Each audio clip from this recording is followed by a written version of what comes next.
being relational, or a kind of relational capacity, is the fact that, he realized that the greatest entry point to meaning, within himself, especially in the most dehumanizing of experiences, was thinking about the person next to him.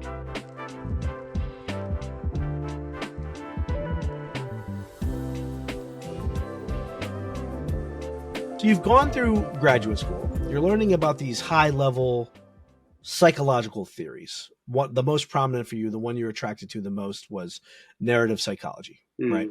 And we just talked about how that could be helpful in a clinical context. Yeah. Now,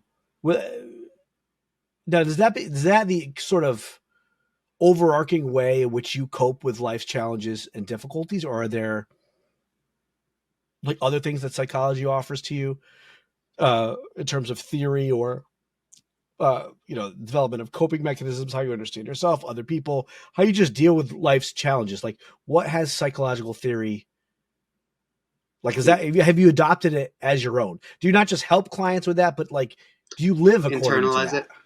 Yeah. So when narrative psychology started breaking open for me, and I started hitting up against like more of the relativistic kind of postmodern problem from a Catholic or theistic perspective, there was like a wide open door of integration, but it also was kind of missing a middle place, which was the fact that, do we not have anything within the psychological realm that could be a better replacement for understanding the capacity for meaning making, which is, the fact that all stories about understanding or cultivating or finding meaning. And so that's where, the other big influence for me, I consider myself, indirectly a student of Victor Frankl. And once I started getting a hold of, the fact that he was so, saturated in, of course, meaning making and story, although a bit more implicitly. So the idea was, what if I started really kind of integrating, Frankl's meaning making kind of paradigm into, what narrative psychology psychologically already is. And so what was always kind of present to me, and once I joined Catholic Psych, things were opened up a bit more, is that, if you study Victor Frankl's model, I mean, it's deeply Judeo-Christian. It has a lot of strong alignment with an explicitly Catholic approach, and it's all inherently relational.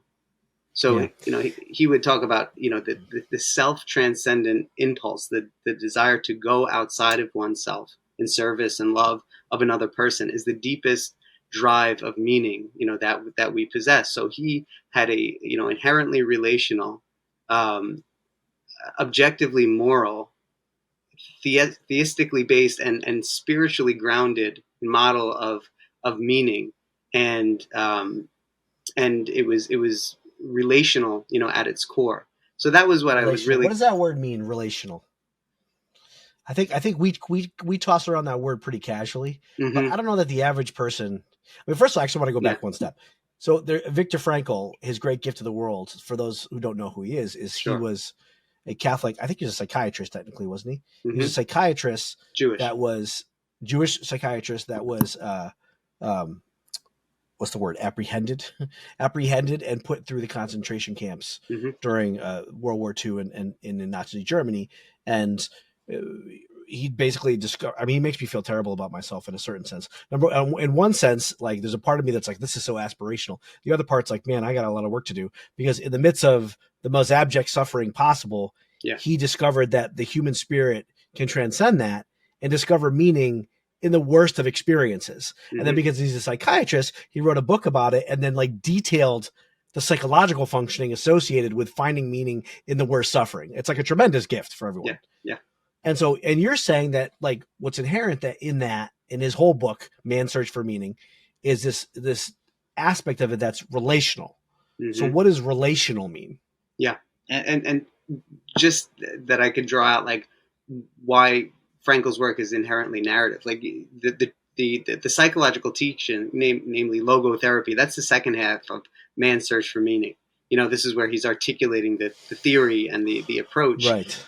The first half is his story. He's just sharing his testimony. He's sharing the in and out. as a way of saying, like, this is one way to communicate, the reality of what I believe and what I'm teaching. And then the second half is more of kind of a manualized approach, but like we need both. Like he could have just, wrote the book as, here's the approach, Right. but it was the story that we still, remember as being the most, or at least one of the most powerful parts of who he is as a person. He So turned it into a methodology. Yeah. In logotherapy. Yes. Yes. Yeah. So being relational or a kind of relational capacity is the fact that, he realized that the greatest entry point to meaning, within himself, especially in the most dehumanizing of experiences, was thinking about the person next to him. Like the thing that shifted, between the person who kind of crumbled within themselves and he would say soon after would perish, versus those who continued on was what he would say, that the people who were able to retain that last human freedom that can never be taken from a person, their attitude in the face of suffering. And so he didn't just say, like, this is just something we have, so tap into it. He said, you tap into it by orienting yourself in service and love of the other. And so that's the attitude, because attitude by itself just seems like I don't need it. It doesn't necessarily require another person, right? I just have a good attitude or I have a bad attitude. Yeah. But he's saying contained within that attitude is focus my attention on the other person and doing what I can to give to the other, rather than focusing on myself, my own suffering, my own difficulty, my own challenges. How can I look outward from the self, right, and help somebody else? Yep. Okay.